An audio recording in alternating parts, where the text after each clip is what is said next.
We're talking with Andrew Karras. He's the assistant engineer for the city of Utica. But we're here to talk about his interest in bikes.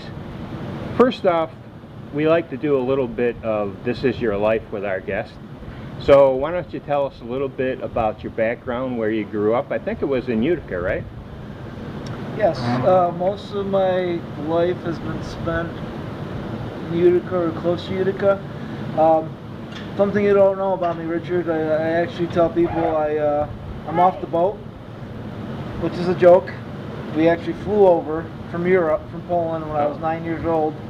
My dad gave up the family farm that was in the family for generations to give his kids a better life here. And we eventually settled in Utica after a year or two, and on Schuyler Street on the west side. And my mom's still there. I went to Utica schools. I went to NBCC. I worked in Utica, private businesses or outside of Utica, and then I. Well, when you went to MV, what were you thinking about as a career? Right in high school, so I was the last graduating class of Utica Free Academy back in '87. Oh, wow. They have all the trades at the school, and right from the beginning, as a freshman, I was taking drafting, shop classes, drafting 1, 2, 3, 4. As I became through the 4 years of high school, and then I went to MVCC for the drafting technology curriculum. So that was my first degree, and then I got a job working locally for an engineer, a consulting engineer in the civil field, and that was 3 years of my time after college. Then I went out to Syracuse for about 10 years, worked at a consulting civil environmental engineering firm, and then I came back. Actually, I commuted for most of that time. My wife is actually a teacher here in the Utica school system, General Herkimer. She teaches the little kids, second grade. So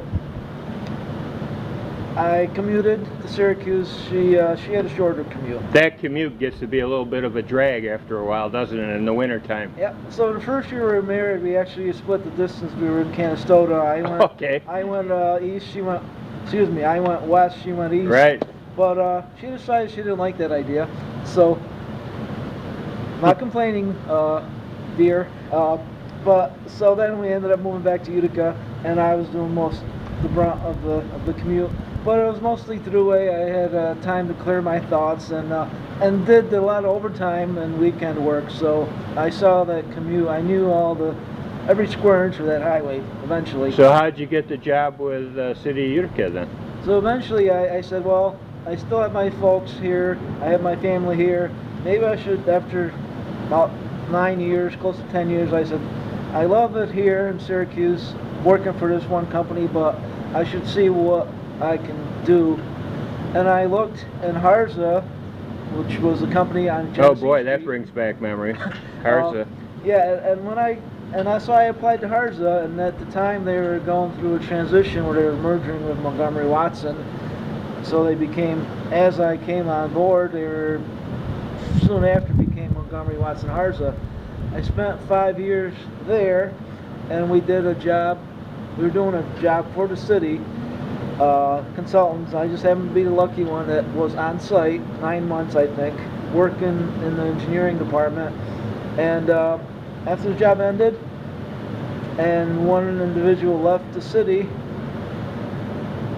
somebody whispered in my ear or called my phone saying, hey, there's a position available. Mm-hmm. So at that time, about 20 years in the private sector, I was ready to try. So how many years now have you been working for the City of Utica? Actually, to be exact, I spent about 18 years in the private sector, and now it's my 18th year in the public sector. Oh, wow. So I'm getting up there. I'm getting old. Well, unfortunately, you're not going to get up there with me, but I'm catching up. Yeah, I'm not proud of that fact, though. Let's talk a little bit about what you've been doing recently with the City of Utica. Now, did I get your title right? You're an assistant engineer? Correct. So what's that mean, and what are your daily tasks? That's a very good question, because we're kind of operating on a skeleton crew. We have way too much work for a minimum number of employees. So daily tasks could vary greatly. I'm running from one fire to the next. But so as I mentioned, I was a drafter by trade, and I just to back up a little bit. After I got the drafting degree, I went part-time, also at MVCC, to get 3/4 of a civil tech degree. So you could say I got 3.5 years of college, one drafting degree, and 3/4 of a civil engineering tech degree. So basically, I do drafting here, computer-aided drafting, GIS, GPS, permits, excavation permits, curb cut permits, sidewalk permits, and there. And now you're getting into grants, so we're going to talk about that a little bit. Yep. But let me shift gears with you a little bit here. And how did you get involved in bikes? Because, ladies and gentlemen, this is going to be the meat of our conversation, because we're talking, most people are aware of complete streets and bike lanes and what really I would describe as a debacle, not only the way it was brought out, but the actual layout of the plan. I think Alex, Andrew, and I agree at least at one part of this, and he uses a term that I'll ask him to use for that design, and what I think is unsafe for the riders. But let's go back to your love of bikes, because obviously you do. And you know, most people put their bikes away after maybe they're in their 20s or so. And the second part of this interview we want to get into is there are actually an active group of riders, and you're looking for more like-minded people.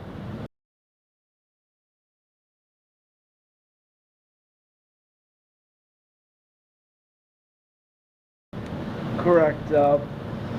So, Richard, I'm going to have to take you way back again. Okay. To the home country. When I was a little kid, on the farm, we had transportation. Our transportation modes were a tractor or your feet. And I think way back, there was a horse, but that was mostly used in plowing and such. But I remember one day, my dad came home with, I think, 4 bikes, 1 adult bike, and 3, they were the smaller wheeled, they were actually folding bikes, folded in half. Oh, cool. And so, before that, my way to get to school was not on a bus, was by using my feet. Right.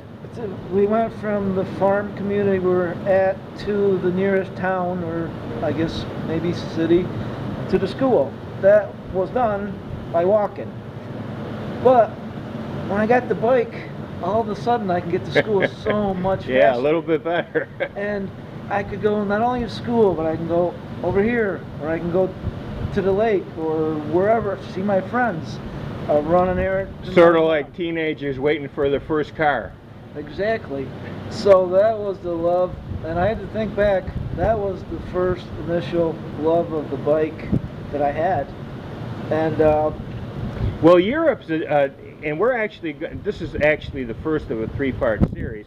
We're going to talk to an individual that's actually been to Amsterdam and is quite familiar as to what other places, not only in the country but the world. Europe's a different cat when it comes to bikes, aren't they? Yes, I didn't see that much in the community we were. Well, basically there were bikes, or like you said, there were tractors. I vaguely remember seeing a car. Maybe as a youngster I saw a car 2 or 3 times. When Wow. my dad was trying to get us over here, we had to go to the Polish embassy, or maybe the U.S. embassy in one of the bigger cities. He actually had to hire a taxi or a driver to come and get us. And that's obviously, once we got in the city, I saw more cars. Mm-hmm. At our little small farm community, I saw a car maybe once or twice the whole time I was there. No, that's So- amazing. So that was the beginning of it. But then once I got over here, you know, we were independent as kids, as you know, a lot of the people in our generation were. Just parents would say, go outside and you know, you do what you got to do, and that's where we learn a lot of our life skills. But I'd get a paper route, save my money, and then I remember one instance where I would actually got on a city bus, went over to Riverside Mall at the time. There was a Bradley's on one end. I went and said, I want that bike. It was already assembled. I bought it and rode it home. So as a kid, or young or teenager, I would just buy bikes off from the department store, and those would last for a while, but obviously they're not the greatest quality. And eventually, so I did some sports in grammar school. I went to Holy Trinity on the west side here. We did basketball and track, and then in high school I got hooked on sports. I played football for a few years, but when that season came to an end, I still had that love of the bike, and I said, you know, I want to do more. So I went to one of the local bike shops and actually got a bike, aluminum frame, better components that would last and that would carry me further and faster. And so that's my step where I went from the department store bike, which was steel and the stuff wouldn't last that much, or it would get stolen. So obviously you have a deep-seated attachment to the bicycle, and that's carried over well into your adult life. And now you'd like to actually have others appreciate that love of bikes as well.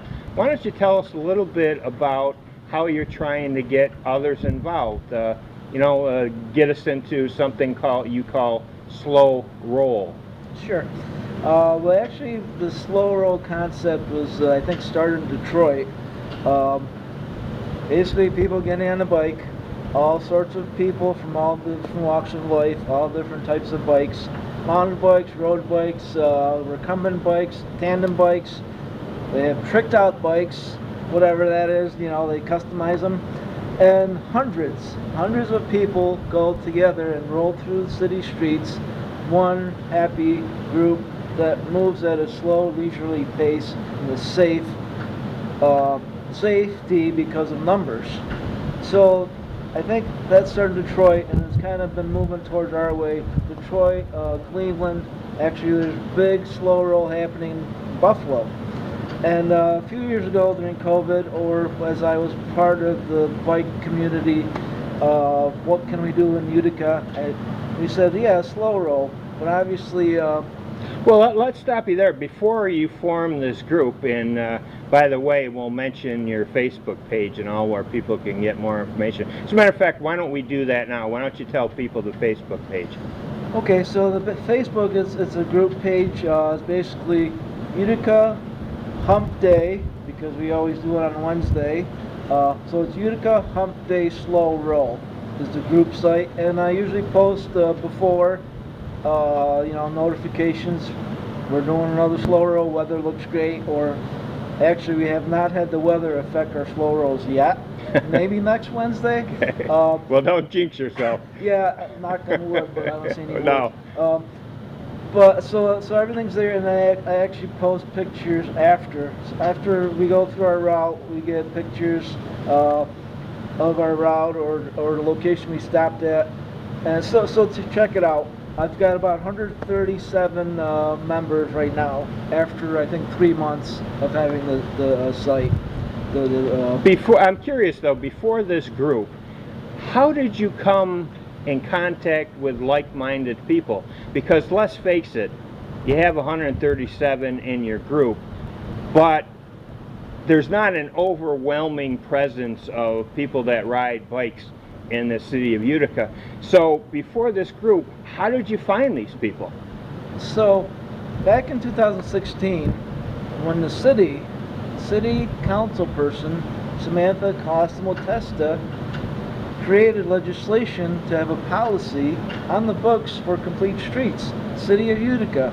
So all the state and a lot of the cities and towns were adopting complete streets procedures, and Utica became a complete street city back in 2016. So what that meant is we would implement complete streets where we could. We would review plans of projects, of paving projects, and say, hey, we can do this. Was there a grant or something associated with that, or just the designation? It was a designation, but I'll tell you, Richard, unfortunately, what I call it is a soft law or soft policy. There's a checklist of things you got to go through. That policy kind of landed in engineering. Well, that's where I work, but unfortunately, there's a manpower issue that comes up. So I call it a soft policy because we did not really abide by the policy, or not enforce, but we weren't on top of it. So, and also me being a bicyclist and trying to watch out or take care of the constituents, because as an engineer, my number one priority is safety. Right. But as a public servant, my number one priority is people's health. If I can affect that in any way, make it positive, I've done my job. Mm-hmm. So I saw complete streets and primarily bicycling as a way for me to extend my work. But getting back to my previous question, how did you find these people? The people that I've got on the site, basically just advertising. I have a flyer, word of mouth. But before that, Oneida County actually had a grant that we worked with the county folks, and we created a team of 4 individuals, and we actually had some training. The county provided. What year would this be? That would be about 2018. Okay. 19. And so we went to what was called the Walking College. It was America Walks organization, and we got trained, and we did seminars, and actually the Utica group won an award for the best, I want to say the best plan going forward. And again, you got to have people that want to implement this. You got to have almost top down. So we didn't have, at the time, we didn't have a champion for this. Mm-hmm. We didn't have Common Council folks that promoted this. And as we say, there wasn't really, well, at least known to people, there wasn't an active group of riders that you could really coalesce around too. So that was a big problem too. And don't get me wrong, Utica has a very strong base. Mohawk Valley Bicycle Club has been around forever. Right. There's a feather floats by. Let me get that out of the way. Ride for Missing Children. The biggest ride happens in the Mohawk Valley by far. Right. So, and if you go back in time, I could show you quotes from the Observer Dispatch that says the bicycle lights illuminated the whole street going down Barrack or whatever it may be. So that was in the heyday of the bicycle, 100 years back. Of course, the auto took over. Mm-hmm. But so there is history here, but obviously, current day, there's not that much of emphasis, even though we're a complete street city. And I understand the automobile will probably be always whatever it develops into will be the number one. Yeah, but I think the point we're going to make in the videos, and maybe we'll have a conference, 1 or 2, people pro and con, because we want people that say, I never want a bike lane, or we want people that are enthusiastic in bike lanes. We want people that'll say, oh yes, it must be on a Genesee Street, Genesee Street or bus.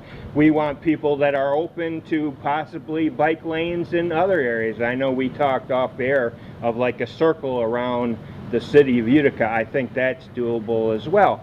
So let's get into more of how active these people are. You mentioned the Mohawk Valley Bike Club. why don't you mention that group and maybe some other groups and events? I know you had something called the Mayor's Ride. Yep. And Richard, just so you know, I'm looking over your shoulder because my group is over there. Okay. They're probably wondering where I am because we typically try to start around 5:30, especially now with the diminished Well, they'll see you. light. I hope they see me. I hope they don't take off without me. I don't think so. Well, you'll catch up with them. So yeah, we've got the Utica Hump Day Slow Roll. There's a ride for missing children, folks, and I'm probably missing half of them. There's always new rides. Brody's Buddy Ride. It's a ride for Downs syndrome. Oh yeah, I've heard of that. There's the Maugay Bike Club. They've been around for a while. They have probably almost daily rides. Is Matt associated with that? Matt Van Slyke? Yeah. So yeah, Matt's part of the Maugay Bike Club. He's Because also, I know we interviewed him years ago on our show. He's still got the Utica Bike Rescue going. Actually, he's probably more focused out of his second location in Clinton. The other location is right over here in Utica. So yeah, Matt obviously is a big proponent of bicycle complete streets, and yeah, the Maugay Bike Club. They have a Monday ride, they have a Wednesday ride, they have actually Tuesday time trials. There's a Thursday slow ride, I think. There might be even a ride on the weekend. Now, is there a link to all this on your Facebook page? That's a very good question, and the answer is no. We got to get on you for that. Yes, very good idea. I should have links to all those. Well, So- I'll tell you what we'll do. When we post this interview on YouTube, I will have a screen that has all the contact information, because I'll get that from you, and we'll have your YouTube, your Facebook channel, and all the other sites of groups and stuff like that. So that's what we'll do. Great. And I just got off the phone today with a local politician that she wants to ride, and we want to organize a group of other political figures. I'm just going to wave to one of my riders so he sees me. So we got something special in mind to get political figures on the scene, maybe do a canal ride, Utica, Rome, or meet in the middle. So that's in the works. We just talked about it today. So obviously time is kind of limited with the weather, but some of my riders would say there's no bad weather, it's just the wrong attire. So if you dress right and you got the right bike, you can pretty much ride. Well, and the right tires, because the tires are really fabulous now. Right, Yeah, exactly. yeah. Let's talk a little bit about, we'll move on to, and this will be linking up with our next interview, because we'll be doing yourself, and why don't you introduce by name Deb? Her last name is? So Debbie Sequin, and she was one of the 4 members of our walking college team. Right. She has a lot of documentation of what we want to do locally. What our plan was to establish what we call a champion in the political scene, that someone that we could work with and communicate and try to endorse more of the. So we're going to have a sit down with her and yourself, and really getting into the meat potatoes of a complete street, what it all means, where we can actually have bike riders ride safely. Because let's get into one area. I don't want to rehash the whole complete streets, but you have a name for the design of the bike lane. You called it a what? Well, it's just my slang, Richard, but well, I think it's a very good description. So I think the one you're referring to is bike sandwich. Correct. And why don't you describe for people what that encompasses, and why it makes, if it makes you feel uncomfortable, it definitely makes me feel uncomfortable riding it. So even though we promote bike lanes, the ideal way to do it is have a buffered bike lane where you have a separation. When I say a bike sandwich, I'm referring to maybe what you call the traditional bike lane, where you have a driving lane, then you have the 5-foot bike lane, and then you have the parked cars next to the curb. Well, and then a moving line of traffic. Right. Right. That's the key point. Yeah, moving line of traffic, bike lane, and then parked cars. Right. So there, and that's, you got the two ends of the sandwich are cars. And the key is, if you're a bike rider, if somebody opens the door, it's very hard for you to judge if a car is coming or not.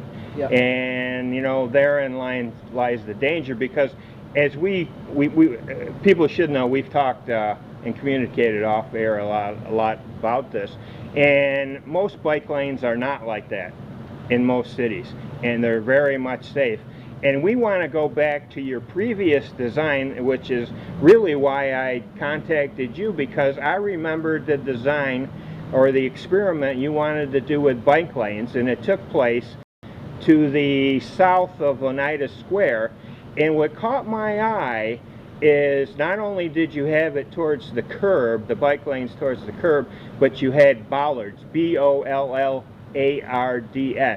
In most big cities, you will see that combination where it gives a little bit of a safety factor to people, because, for example, I mentioned this to you off here, Genesee Street, fine, it has a bike lane, but I wouldn't really want to drive there because there's really no extra physical separation. And I think when we talk about bike lanes, we got to talk about not just, you know, some of the members of your group, but we want to get everybody involved in this. And especially with electric bikes now, it allows people that may not have the physical wherewithal anymore to do bikes, but now they can. So why don't you talk about, you know, your previous plan and what you were trying to do?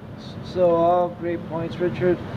E-bikes are changing the industry, where we have somebody that wouldn't want to try a bike because they're afraid of going up hills. Now they have assisted. And so recently I tried an e-bike myself. I wasn't looking for one that found me. It needed a good home. They would provide a good home at half the price of a brand new bike. Yeah. It was a brand new bike, so I couldn't resist the price. But for all those people that haven't tried an e-bike, now I don't have any superpowers, but when I get on an e-bike, I can go up that hill or flat as fast as I can go, like, downhill. Right. So it almost feels like a superpower where I pedal. There's no added strain on your legs, and you're still pedaling and you're still getting a workout, but the e-bike has minimal carbon footprint. Obviously you have to charge it with electricity. Right. That's about it, and produce it. And hopefully I'm not getting on a tangent here, but in Utica, a lot of people can't afford a car. We have the poverty twice the national average. Right. These people need to get to the store, they need to get to work, they need to get to the doctor, and so what's their options? Well, mass transit, maybe, walking, or you get on an e-bike and you can go 15, 16, 17 miles an hour down the road and get there. That's why, Andrew, some cities are actually assisting people in getting grants to help people afford bikes, e-bikes. That's something, though, for us way down the line, because we have to establish some people that are interested in making it happen. But, you know, in our remaining minutes, I just want you to highlight that you did have a plan that was much safer for Genesee Street that was rolled out recently. And why don't you just tell people about that plan? And I'm a little disappointed that you they didn't bring you intimately involved in the new design. Well, hopefully as we gain more exposure, and I think going forward, after the new year, or, you know, near future, I think there will be more talk. Yeah, but your design was you had bike lanes towards the curb. Yeah. You minimized the amount of traffic, in other words, slowed the traffic down, but yet you had these bollards as well, which, let's face it, they're not concrete, but they do give not only the driver a better awareness that there's bikes, and also I would, as just an average rider, feel a lot more safe with that design than what was thrown out, as you say, a bike sandwich. How did you come across that design? Well, it's not your typical, but it does exist. It actually, you can categorize that as a buffered bike lane because it had those ballards, and those ballards, even though they were temporary plastic, green plastic, Right. they had a base of, let's say, a 2 foot by 2 foot rubber base. So the cars obviously will try to avoid that base. Even though it's, only a few inches thick maybe. Sure. But it is sort of a buffer, and obviously those ballards placed every 10 feet or whatever they were did create a buffer. So that design was probably not your standard design, but you've made some very good points there. My goal for the city, folks, is to get optimal usage out of that design. So where I or somebody that's very comfortable on the street might go anywhere Right. in Utica, I want to make sure I cover myself and people like me all the way down to grandma and grandpa and grandchild, where they could safely and very importantly, they can feel comfortable going out in that bike lane and go get some ice cream or go wherever they may be going. But that's my main goal, the maximum amount of people that I can get on a bike to use the bike lane. So that's kind of what I had in mind. If we have a buffered lane that's going to create a buffer between the cars, and also so what I had is driving lane, parking lane. So if you have cars parked there, that is an additional buffer. You only have cars stationary, and most people drive, or most cars typically have 1 or 2 occupants, probably 1. So that 1 is going to open that door towards the vehicle side. Right, exactly. There's nobody getting out on the bike side. Right. So there's more comfort, more or less doors opening onto the bike lane. So that's kind of what I had in mind. And this is what we're going to be developing with a series of videos. And also you can, when you see this video on YouTube, you'll be able to communicate your pros and cons about what we said in this video, and along the way, because there'll be 2 more videos developing various points. But really, we want the public's interaction on what we're saying, because really without public support, overwhelming public support, it's not going to happen. And also, we want more people to get involved in your organization and become a bike rider and get more used to it, and maybe go out and purchase a bike. Or maybe, as I say, down the line we'll do what other cities have done and help people purchase bicycles. So why don't we wrap up and tell people a little bit more about your Slow Roll organization, and finish off with the Facebook address. Well, basically, in a nutshell, it started about 3 months ago. One Monday I said, it's time to start the Slow Roll. By Wednesday, we did our first Slow Roll. I had about 10 people. I tried to use local media, social media to advertise, but it's pretty much been a grassroots, organic formation of this, and we don't plan on stopping. Obviously, we might have to stop for the winter, depending on the weather, but we will continue next year. One of my guys said, hey, let's make this like Cleveland. He did the Cleveland Slow Roll. He asked the gentleman, how long did it take you to get 40 people here? He said, 2 years. So that's his goal. Let's get 40 people here. But Cleveland right now has hundreds of people doing the Slow Roll. So basically, it was started just by me I had the idea in the back of my head, but it was time to implement. I said, Utica is a beautiful city that you can see on 2 wheels.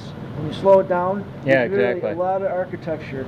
You go up and down Genesee Street, there's historic architecture, there's green buildings, there's a theater.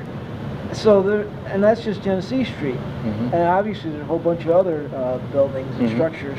So there's a lot to see, and I advertise it as come roll with us. Bring your friend, make new friends, because really we roll together, we stick together, we go at a comfortable pace, we chat, we listen to music sometime, we try to let people know we're coming through. So So that's the goal. Just get together. So and tell enjoy the people summer. again the Facebook page, and as I say, we'll have all this information, and after we get off with here doing this interview, we'll have more of the bike groups and their information and all that. You know, we need to really link everybody together to really make this happen. So the Facebook page again? So it's the Utica Hump Day Slow Row. It's a group on Facebook. So check it out. And all are welcome, right? All are welcome. Actually, I want diversity. So just to give you a little idea of what we have, we had a 75-year-old lady doing a roll with an e-bike and a trailer in tow. We had a dad and his 5-year-old son in the trailer. So that's the age diversity, but I want also ethnic diversity. I couldn't spit that one out. I want diversity in all forms. I want different bikes. I want different people. I want to be able to learn from people. There's so much I learned already from these people, and it just keeps going. We learn something every day, and we make new friends. So that's my goal, just keep it going. All right, Andrew, thanks very much, and I look forward to our next video. Thank you, sir.